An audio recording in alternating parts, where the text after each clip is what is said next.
Everyone is talking about SVG's Sonoma sweep, the dominance, the record chase, the 50% win rate, and all of that is real and it's earned. But there's a story sitting underneath all of it that almost nobody is telling correctly.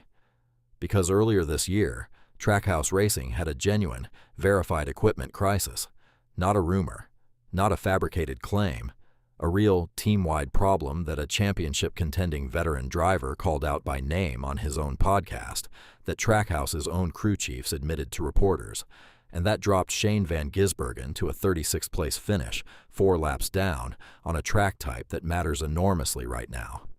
And here's the twist. That crisis was specifically tied to mile-and-a-half ovals, the exact category of track NASCAR heads to this Sunday at Chicagoland. So today we're breaking down what actually happened, why it wasn't just an SVG problem, and why Sonoma's road course glory doesn't actually tell us whether this is fixed. Chicagoland does. Stay with me. Welcome back to Freedom Line News, the channel where we don't just chase the drama, we break down what really happened. If you're new, hit subscribe. This community is growing every week. Let's get into it. Let's go back to April, to Kansas Speedway, because that's where this really came into focus. SVG battled understeer throughout an overtime extended race, on top of a voltage issue and brake problems severe enough that the pedal was going to the floor. He finished 36th, 4 full laps off the lead. Afterward, all he could offer his team over the radio was a resigned, "Hopefully there's a reason." And crucially, this wasn't just his car having a bad day. Ross Chastain finished 2 laps down in 26th. Connor Zilisch finished 2 laps down in 29th. Every single Trackhouse Chevrolet struggled that day. Zilisch's own crew chief, Randall Burnett, told reporters afterward that the team simply didn't have the speed they wanted across the board for any of their cars. And Zilisch himself took to social media, asking fans to stay patient, saying that no team was going to work harder than Trackhouse to get back to where they belonged. That's not the language of a team having one bad Sunday. That's the language of a team that knows something structural is wrong. And here's what elevates this from speculation to verified fact.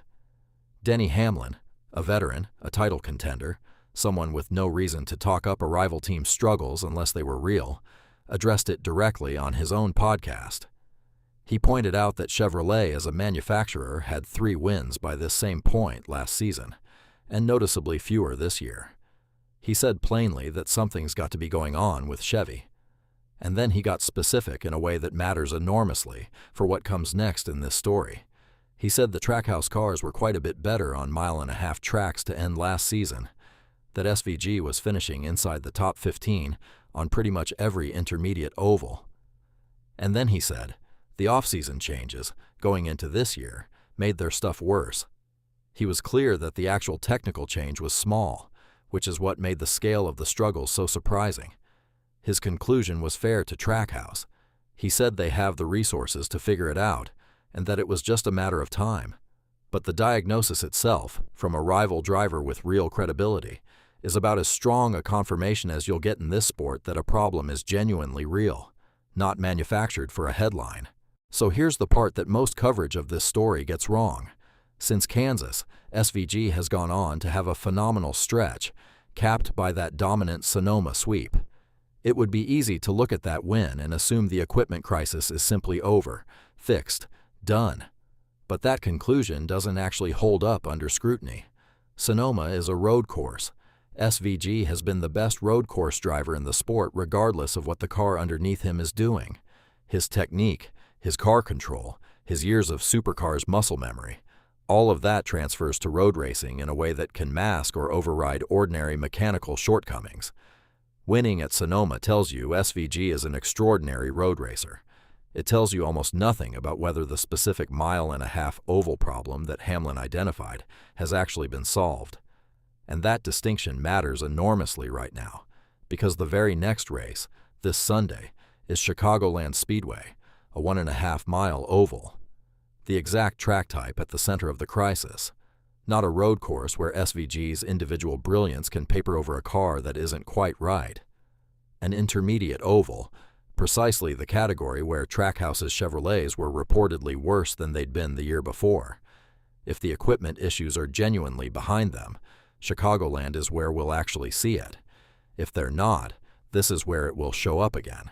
To be fair to Trackhouse, there is real evidence of progress since Kansas. SVG's oval average finish has climbed from 24.8 last year to 20.9 this year. Genuine improvement. He posted his first top 5 finish on an oval this season at Nashville in late May, roughly 6 weeks after the Kansas disaster.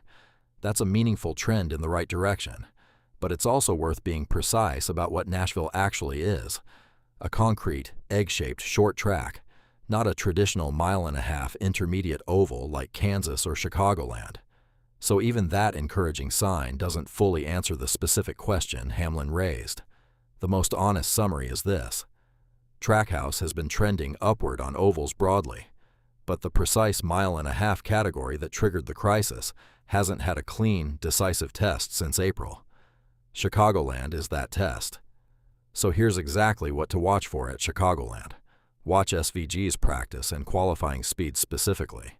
If the car is fighting him with understeer again, or if voltage and brake issues resurface, that tells you the April problem never actually went away. It just didn't matter on a road course. Watch where Chastain and Zilisch run too, not just SVG, because this was always a team-wide equipment story, not an individual one. And watch the long green flag runs in particular, since that's where the Kansas car reportedly struggled most as tires wore. If all 3 Trackhouse cars run competitively deep into a long run at Chicagoland, that's your real answer. Better evidence than anything Sonoma could ever provide. This is the honest, complete version of a story that's out there being told badly elsewhere. The crisis was real. The recovery is trending well but unproven on the exact track type that matters. And Sunday gives us the answer. So now I want to hear from you. Do you think Trackhouse has genuinely fixed their mile-and-a-half oval problem, or is Sonoma's road course glory masking an issue that's still lurking underneath? And how do you think all 3 Trackhouse cars run at Chicagoland this Sunday? Drop it in the comments, hit like, and subscribe to Freedom Line News, where we cover every NASCAR story with the detail it actually deserves. Thanks for watching. See you in the next one.